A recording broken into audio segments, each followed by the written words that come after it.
नमस्कार। आज हम एक हालिया release one battle after another के एक रिव्यू पर थोड़ी गहराई से बात करेंगे। ये रिव्यू ई टाइम्स TNN में आया है, तो देखते हैं कि रिव्यू फिल्म के बारे में क्या कहता है, उसकी कहानी, परफॉर्मेंसेस, थीम्स वगैरह। रिव्यू इसे एक जंगली अराजक ड्रामा कह रहा है जो क्रांतिकारी जैसा महसूस होता है। चलिए इसी को समझते हैं जरा। तो सबसे पहले कहानी। रिव्यू कहता है ये थॉमस पिंचिन के नॉवल पर बेस्ड है। दो मुख्य बागी हैं, बॉब यानी लियोनार्डो डिकैप्रियो और परफीडिया टियाना टेलर। ये लोग अमेरिकी इमिग्रेशन सिस्टम के खिलाफ कुछ करते हैं और फिर कर्नल स्टीवन जे लॉक्सजॉ, शॉन पेन जिनका रोल कर रहे हैं, वो इनके पीछे पड़ जाते हैं और फिर कई साल बाद ये लड़ाई पर्सनल हो जाती है। हाँ बिल्कुल। और रिव्यू बताता है कि डायरेक्टर पॉल थॉमस एंडरसन ने शुरुआत ही बड़े धमाके से की है। एक गुट है फ्रेंच 75 नाम का, उसके बागी अमेरिका मेक्सिको बॉर्डर पार करते हुए नारे लगा रहे हैं, युद्ध की घोषणा करो, मुक्त सीमाएं, मुक्त विकल्प। तो मतलब शुरुआत से ही माहौल सेट हो जाता है कि टकराव तो होगा। सुनने में तो काफी इंटेंस लग रहा है ना। अच्छा, परफॉर्मेंस के बारे में क्या? किरदारों का काम कैसा है? हाँ, वो एक बड़ा पॉइंट है रिव्यू में। टियाना टेलर जो परफिडिया बनी है, उनकी एक्टिंग को निडर और शारीरिक कहा गया है, मतलब एकदम रॉ और मैग्नेटिक।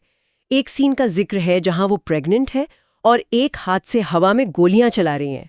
इसे एक बहुत यादगार और चौंकाने वाला मोमेंट बताया गया है। शायद मेन स्ट्रीम सिनेमा में ऐसा कम ही दिखता है। वाकई प्रेग्नेंट किरदार का एक्शन ये तो काफी बोल्ड लगता है।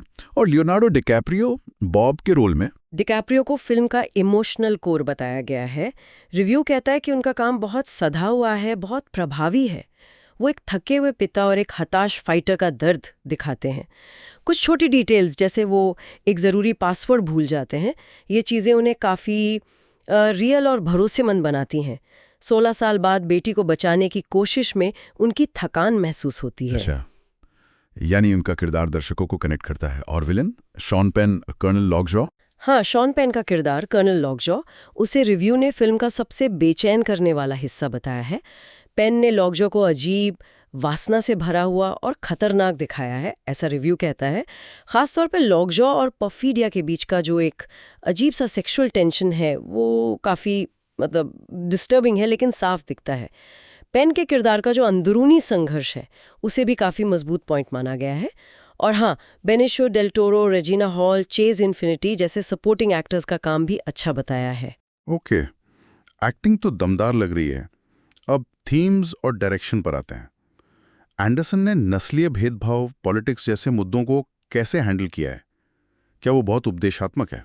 नहीं, रिव्यू यही कहता है कि एंडरसन सीधे लेक्चर नहीं देते। उन्होंने इन मुद्दों को कहानी में ही पिरोया है, किरदारों के एक्शन और उनके इरादों के जरिए। इससे वो मुद्दे थोपे हुए नहीं लगते।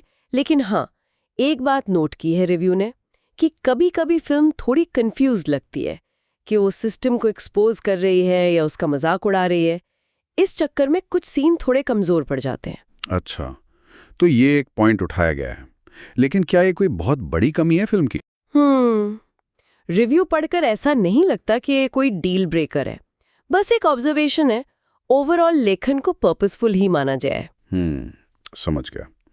अच्छा, एक्टिंग और कहानी के अलावा फिल्म टेक्निकली कैसी है देखने सुनने में? Cinematography, music? Technically film solid बताई गई है। माइकल बॉमन की सिनेमाटोग्राफी फिल्म के उस जंगली अराजक मोड को कैप्चर करती है, चाहे वो कार चेज हो या बागियों की अंधेरी दुनिया। क्लाइमेक्स वाले कार चेज का खास जिक्र है, जो तेज धूप वाली लहरदार सड़कों पर होता है। उसे कहानी की अनप्रिडिक्टेबिलिटी का रिफ्लेक्शन बताया है। और म्यूजिक? हाँ, जॉनी ग्रीनवुड का म्यूजिक वो टेंशन और माहौल बनाने में काफी मदद करता है। और शायद यही वजह है कि फिल्म की जो लंबाई है 2 घंटे 50 मिनट, वो भी जस्टिफाई हो जाती है। काफी लंबी है फिल्म। तो कुल मिलाकर निचोड़ क्या है इस रिव्यू का? देखनी चाहिए या नहीं? हाँ, रिव्यू इसे साल की इंटरेस्टिंग फिल्मों में गिन रहा है।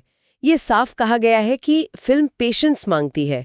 ये हमेशा एकदम नीट या क्लियर कट नहीं है, लेकिन जो परफॉर्मेंसेस हैं, विजुअल्स हैं और कहानी का जो इमोशनल कोर है, वो इसे खास बनाते हैं। समीक्षक ने इसे एक तरह की सिनेमैटिक क्रांति कहा है और 4.0 की रेटिंग दी है। ठीक है, तो मतलब दमदार एक्टिंग, बोल्ड डायरेक्शन, सोचने पर मजबूर करने वाले विषय और टेक्निकली स्ट्रॉन्ग, ये सब पॉजिटिव हैं।